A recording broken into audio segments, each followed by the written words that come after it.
Welcome aboard, it's Captain G with an update for HBG's Operation Barbarossa. It is the end of Germany 2, which in our game represents July and August of 1941. So let's take a look at what damage Flak 88 has inflicted on the Rodina. And we'll start up north. So since last turn, first thing I want to point out is this destruction marker in the spot that one of my 9 industrial complexes was located in Novgorod. He sent 4 medium bombers, sorry. He returned with only 3, haha. But he sent 4 medium bombers here. We shot down 1 bomber, but the other 3 returned base. And the damage from the 4 bombers, because the bombers strike the same time the AA fires, the damage maxed out for that facility. So even though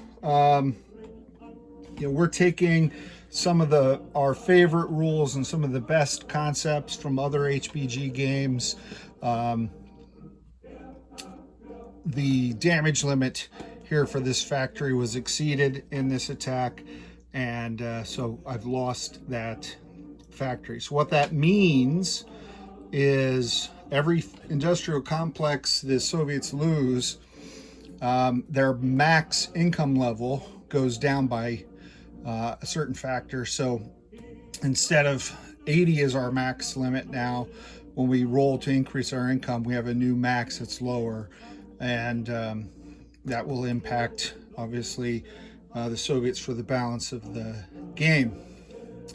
Up here as well, the Finns, on turn 1, they took Vilpuri. They've been reinforced with more supplies, with German infantry coming in to facilitate. The artillery, we borrowed a little bit from Global War 36, and we've given artillery first strike capability. And we've given them, taken from both the Okinawa and the Invasion Italy game, the opportunity for them to fire barrage into a neighboring territory, an attrition attack. So Finland has fired attrition attacks into Leningrad to weaken the defenses here. Meanwhile, from the south, the 2nd Panzer Army, despite all of the damaged rail, I'm running out of the markers, so I'm using orange chips underneath the control markers to represent damaged rail. I still have red for the bridges. So the 2nd Panzer came up from Vilna and moved up here. Next turn they'll be able to strike into Leningrad, and that's a pretty substantial unit. He's got 11 Panzer IIs, 11 mechs, about 9 artillery, so that's 9 first strike attacks. So pretty devastating force, more than, I think he's got more armor than I've got infantry, or close to it, armor and mechs put together, so not good. So the northern front's looking pretty scary for our heroes. We go to the center.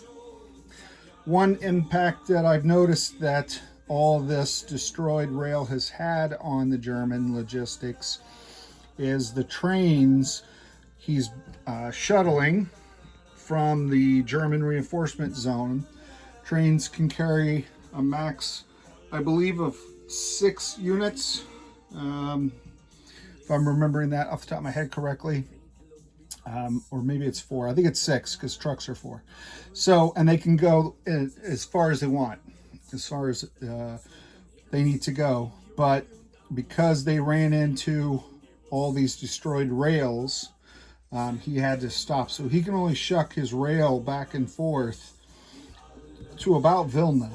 And then after that, they've got a slow march. So that's good. And then the trucks, trying to ensure that they reinforce with supplies.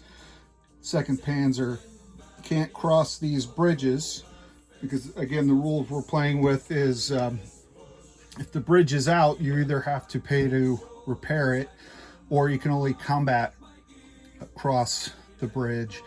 Non-combat, you have to go around until the bridges are restored. So that's impacting his logistics. So a minor win there. We go down here to the south, and again you can see the damaged rail in front of Kyiv, but here's the 6th Army Group that's pushing past, slide you down this way so you can see it. Well, there's actually 2 army groups I'm going to show you. He's got one that's pressing far that I think came from Vilna this way. That's the 9th. Not as big. All these trucks brought supplies and infantry to this. They're in Oral Kursk now, within striking distance of Moscow, or they could break down here towards Kharkov. And then this army group is the 6th, on the banks of this river, right outside of Donetsk. They can go back into Kyiv, or they can cross and head towards Kharkov. So again, you can combat cross, but he's going to run into problems. These zones that haven't had the rail destroyed, I will have to destroy them, which means these guys cannot evacuate by train, but it's the sacrifice that Comrade Stalin demands. And in the extreme south, he's encircled Odessa. I can still supply it by sea, so I can send a supply. Actually, I'd need to send 2 supplies, or supplying an infantry every turn to make sure that they've got sufficient resources to fend off any Axis attacks. So that's the end of July, August for Germany.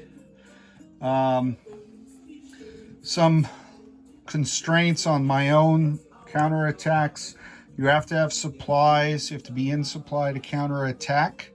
So I have a supply token here. So these guys could strike out if I wanted to.